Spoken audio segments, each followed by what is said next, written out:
finalement on optimise le poste chauffage. Finalement, c'est le sujet que vous allez aborder. Oui, on rentre, on redescend encore dans une strate. On a fait le bâtiment et puis maintenant on regarde les postes d'énergie. Donc moi, ce que je vous ai préparé pour aujourd'hui, c'est un rappel de la répartition des consommations parce que c'est un point de départ pour les audits énergétiques, pour la mesure des consommations. Et j'avais dit ma première intervention dans le grand circuit, j'en suis à ma troisième et je le redis à chaque fois, raisonnez en bon père de famille et en bonne mère de famille avec votre bâtiment. Et raisonner, c'est un, qu'est-ce qu'il consomme, où il perd de l'énergie, qu'est-ce qui va pas.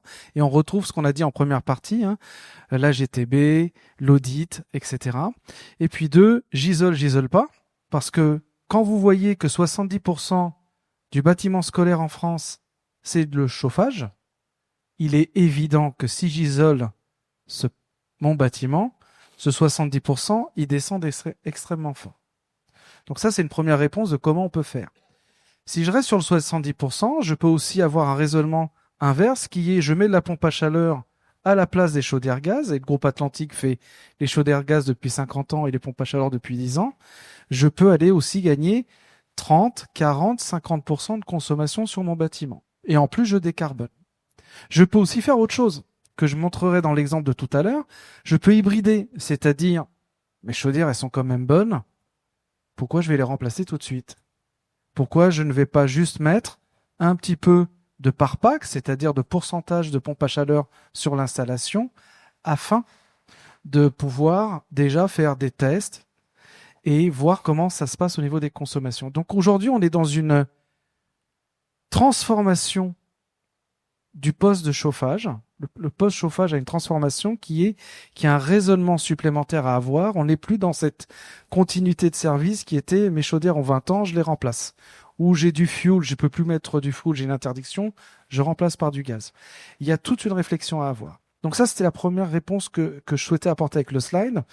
La deuxième, bah, c'est bien d'insister que 80%, c'est particulier sur l'enseignement, c'est là où c'est le plus fort, c'est le confort thermique. Je peux parler aussi de ventilation un petit peu parce que le groupe Atlantique fait de la ventilation.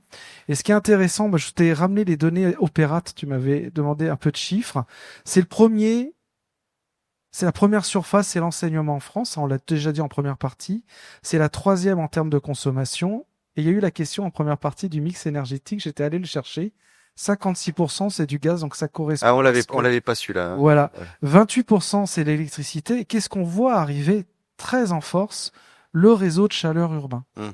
qui est déjà à 12%. Et que je dis déjà à 12% parce que il y a des aides qui ont été fortes. Il y a aussi un lobby politique qui est important parce que on oblige aujourd'hui à raccorder au réseau de chaleur urbain. Et puis, si on réfléchit des critères serre, je vous donne une information. Il y a un boost. Le même bâtiment en gaz, en élec, vous le raccordez en réseau de chaleur urbain, vous venez de gagner techniquement 30% de consommation. C'est pas vrai dans la réalité, c'est pas vrai dans la facture, mais c'est vrai dans le calcul du décret tertiaire. Et Arkea qui nous écoute, je pense qu'il confirmera largement ces propos-là. Donc la première chose que moi j'avais envie de vous partager, c'est comment est votre bâtiment? Qu'est-ce qu'il fait? Où est-ce qu'il est? Est-ce qu'il y a des habitations à côté ou pas? Pourquoi? Et on peut passer sur le deuxième slide si tu veux bien. Je vous parle du retour d'expérience du groupe Marcel Pagnol du côté de Meyzieux. École de 78, donc 48 ans, 2400 mètres carrés. C'est une école qui a une chaufferie gaz qui tourne depuis toujours. Et puis là, il a été décidé de faire un test. C'est-à-dire que les gens de Lyon sont plutôt des gens précautionneux. Ils se disent, OK, je vais pas tout basculer d'un seul coup à la PAC parce que j'ai jamais fait, je veux apprendre. Et puis je vais pas me mettre en danger parce que si ça marche pas, parce qu'il y a cette peur-là aussi qui se met en place, je veux avoir ma sécurité avec mes chaudières. Donc, qu'est-ce qu'on leur a proposé? Fait, écoutez, testez, mettez 25% de par pack. Donc, 25% de par pack, ça veut dire que sur 100 kilowatts, il y a 25 kilowatts, c'est de la pack. Et 25 kilowatts de pack, 25% pardon, de par pack, ça correspond à 54% de couverture du besoin. Alors je traduis ce que ça veut dire. 54% de couverture, ça veut dire que sur tout l'hiver, la PAC, en réalité, même si elle couvre que 25% de la puissance, elle réalise 54% du boulot pendant le chauffage. Oui, parce qu'on a fait tourner au maximum, parce qu'on a meilleur rendement, c'est Parce ça? que c'est des questions de coefficient de performance, c'est pas linéaire. Et ça, c'est très important à regarder. Et je vous invite vraiment à faire attention quand on vous parle de pompe à chaleur. Est-ce qu'on parle de par pack? Parce qu'en plus, sur le calcul du C2E, ça a un impact. Ou est-ce qu'on parle de taux de couverture? Et ce qui importe les gens, c'est que plus on va mettre de la pompe à chaleur sur le taux de couverture, plus on va économiser en euros. Et là, on aura un retour sur investissement qui va baisser de manière importante. Donc tu comprends bien aussi que si je mets 100% de par pack, je dépasse allègrement le taux de couverture en fonctionnement. Est-ce que c'est utile? Nous, fabricants, notre travail est de donner aussi les conséquences des choix qui sont faits techniquement. L'investissement est à 60 000 euros. J'ai mis qu'on était entre 2 et 6 000 euros de ces 2 E. Pourquoi? Parce que j'avais mis un petit teasing pour le rendez-vous d'aujourd'hui par rapport aux annonces de la semaine dernière. Donc, tu vois, c'est 10%, mais c'est toujours 10% de couvert. Si on passe à 100%, on peut aller chercher beaucoup plus d'argent là-dessus. Je parle de bon père de famille, bonne mère de famille, je reviens à mon image, je réfléchis à comment est mon bâtiment. Là, on voit, il y a une dalle qui a été mise à l'extérieur. Pourquoi? Parce que la chaufferie est de l'autre côté du mur. Pour l'instant, ça va. Une pompe à chaleur est un système qui se met à l'extérieur, est un système qui a son poids et qui fait son bruit. Mon travail en tant que fabricant, au même titre que dans l'isolation, c'est de accompagner nos clients, accompagner nos plombiers chauffagistes sur le service qu'on apporte qui est de attendez, est-ce qu'il y a de l'habitation à côté? À droite de la photo, vous ne le voyez pas parce que la photo n'a pas été prise comme ça, il y a un pavillon. Et là, c'est important de savoir comment est mon bâtiment parce que la pompe à chaleur, elle peut pas la mettre où elle veut, la propriétaire de l'école. On n'avait pas d'autre choix que de le mettre là. Donc, on a vérifié et tout va bien, ça fonctionne très bien. Et le bruit en limite de copropriété est réglementaire, il n'y a pas de sujet. L'acoustique, j'en ai parlé. La puissance électrique, Enedis on a touché plusieurs phrases en première partie. Une pompe à chaleur consomme de l'électricité. Les programmes de rénovation, moi je suis très clair dans mes propos, c'est fini le 36 kVA tarif bleu qu'on a sur les bâtiments. On est en tarif jaune. Et on est sur des puissances, là c'est une Aptaï 40, donc c'est une Aptaï qui consomme 30 kW. Donc je viens de doubler quasiment la puissance électrique du bâtiment juste sur le poste chauffage. Donc ça c'est des points à anticiper et c'est parfait et génial que des gens comme Enedis soient là. Appuyez-vous sur vos acteurs parce qu'on va pouvoir vous accompagner à tous ces petits détails. Donc tout va bien. Nous, professionnels, nous savons les réglementations, nous savons l'impact de nos opérations, de nos appareils, et puis on a une réflexion aussi qui est globale. C'est là où je dis que notre métier a changé. Avant, j'avais envie de dire, je vendais des kilowatts de chaudière. Aujourd'hui, je vends de l'ingénierie. Je vends même de l'ingénierie financière parce que dans la proposition de prix, on annonce aussi les C2E qu'on peut aller gagner, chercher, non pas pour faire le travail d'Elio évidemment, mais c'est juste pour éclairer de ce qui est possible ou pas. Et enfin, les services, pour finir, le groupe Atlantique fait extrêmement attention à une chose, c'est vraiment dans l'ADN de la maison, c'est nos machines doivent durer le plus longtemps possible. Je répète cette phrase, nos machines doivent durer le plus longtemps possible.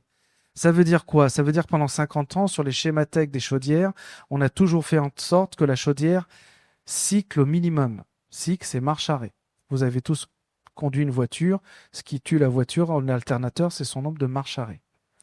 Donc, la PAC, c'est encore pire. Donc, on a préparé plein de schématèques sur de l'hybridation, c'est-à-dire je fais du gaz et de l'élec, je fais du 100% gaz, de manière à diminuer ces temps de cycle et que ça soit le plus efficace possible et donc les coefficients de performance les plus importants possibles. Et j'en finis avec un dernier point. Vous voyez sur la photo, il y a un petit appareil perpendiculaire, ça s'appelle un dégazeur.